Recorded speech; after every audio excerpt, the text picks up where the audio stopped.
I'll tell you what, Coach Val, she was on me all game, and she was in serious jeopardy a number of times of getting flagged for unsportsmanlike conduct. Yeah, we had to give her several warnings. But it was really neat to have two amazing leaders like Amanda and Miss Val out here, have them around our players. You know, they met with them, they talked to them about, you know, things other than football.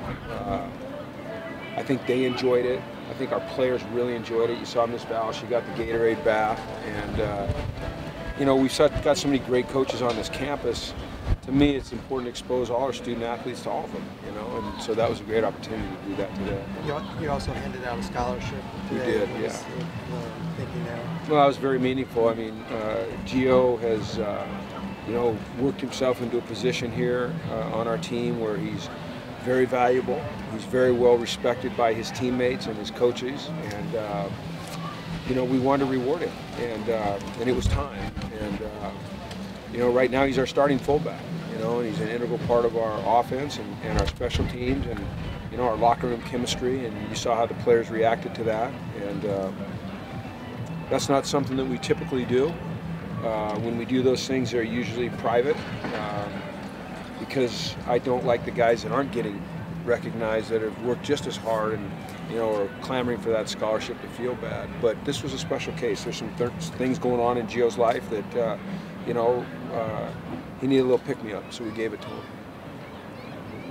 Last year after this game, you mentioned Tack as being a guy who's the MVP of the spring type of guy. Did you name him somewhere? Is there a guy who had similar? Today? Yeah, not over the course of the spring, not today. We did. No, we didn't name MVPs. We had two most improved. It certainly could have gone to others as well, but we recognized Osa Udigazua and Andre James. In terms of most valuable, my candidates, Eldridge Massington would be a candidate. Colton Miller would be a candidate. Josh Rosen would be a candidate. Darren Andrews and Jordan Lasley would be candidates. Scott Quisenberry would certainly be a candidate. Defensively, Kenny Young would be a candidate. Pick and Jaleel, Darius Pickett and Jaleel would be candidates. You know, another guy I could have probably given a most improved to was Colin Samuel, who's really come on. Matt Dickerson would have been a candidate. And then, you know, it's just, I don't know who's going to listen to this, but Johnny Blacker today, he's probably the MVP of the game. I know when you're long snapper, but you see, when you have a long snapper that can snap it the way he does and then get down and cover, that's kind of rare. And that'll save us some yards. So, I know that's going to be like, you're going to probably put that on like in the editorials or the one ads or whatever, if you guys still have those. So, anyway. After 15 practices, are you pretty confident in the running game coming off of last season? Do you think it's made some progress and you like the offensive scheme that Jed has put in? I do. I like the scheme because I think it utilizes the strengths of our players, and I think it maximizes our ability to have success. I think that, you know, we're a long ways from being where we want to be, but I love the way our players have embraced what we're trying to accomplish offensively and the system that we're installing, and it's really fun to see that. So, you know, I just want to save any, you know, big-time statements about improvement until we get on the field against Texas A&M, and after that game, maybe we can all feel good. Right now, I'm cautiously optimistic, but I am optimistic. How do you feel about Soso and how has he improved where he's come with his game? Soso has improved. He's dropped some weight. He's about 215. I think being around Deshaun has really helped him. You know, he's learning how to lower his pads. He's a tall guy. He's always going to run a little bit, you know, more upright. So we have to constantly talk about lowering his pad level. But, you know, he can be an effective guy. He's a deceptive runner in the open field. He can, you know, he's got speed, but it's kind of build-up speed.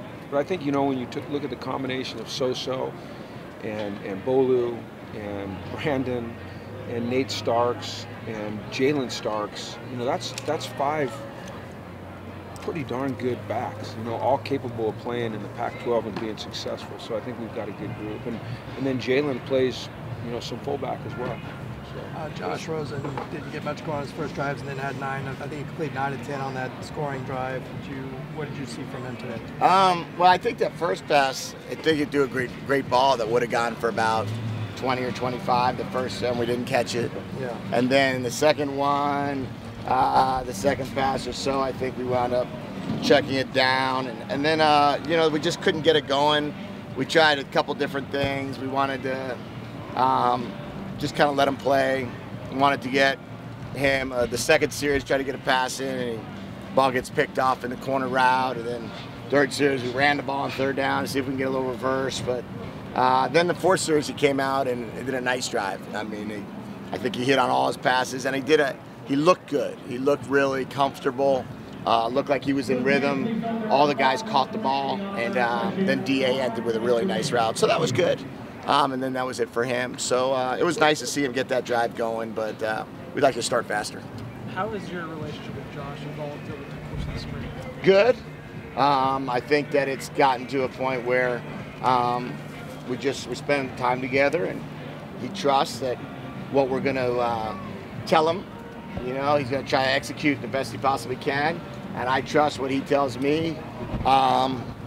We need to work, you know, I need to understand it and then accommodate. And he'll kind of give me some suggestions on what he likes or what we can do for us to be successful. And I think that's a key part of being a great quarterback, is to learn that, able to communicate with your coach. And he does a great job of that. And now he's just learning all the reads. You know, there's things that came up today. That interception, I think he'll see that there was another guy open on that play, but maybe he threw it to that corner route 3 or 4 times in the last 2 weeks, so he felt comfortable with that. So he's really building, he's really learning, he's really growing, and he's really taking to coaching. When you get into this next phase, how often will you two communicate and go over stuff? Well, this next phase becomes the hardest phase of communication because of the fact that you do get 2 hours a week, you know, to be able to meet and communicate if we're not using all 8 hours in the weight room. So this next phase, we'll use all 8 hours in the weight room when we're on the road recruiting, and then after that, we'll find a little bit of time here or there. But really, for the most part, he understands, you know, there's what our reads are. There's cut up after cut up after cut up of NFL teams, college teams, our team running these plays, and it's up to him, really. I tell our guys, this is the summer of improvement. You know, you've got to just absolutely find a way to get better at your craft, and that's on their own. And then when we get back August 2, when there's no hour rules during training camp, we'll be able to grind them into submission to try to figure out the best way to move the ball come September 3. Said, what did you think of, I mean, I know it's hard to have sweeping takeaways on a day like this, but just the defense in general. You know, they come out, they played hard today. There's a lot of different things going on. We're playing guys at different positions. They haven't played for most of the spring, switching guys in and out, and not used to working with each other. So it's kind of what you get in the spring game. What can you get out of the spring game? Like, guys are playing in weird positions. It's very vanilla and plain in terms of play calls and stuff like that. But they're playing in front of people, so they are out there in front of people, so they have to perform, and it gives them a chance, gives us a good chance to look at them again. And you know, even though you can see some things we need to work on, you can point it out to them, you can do cut-ups, you can show them, hey, here's some things we've got to work on to do better.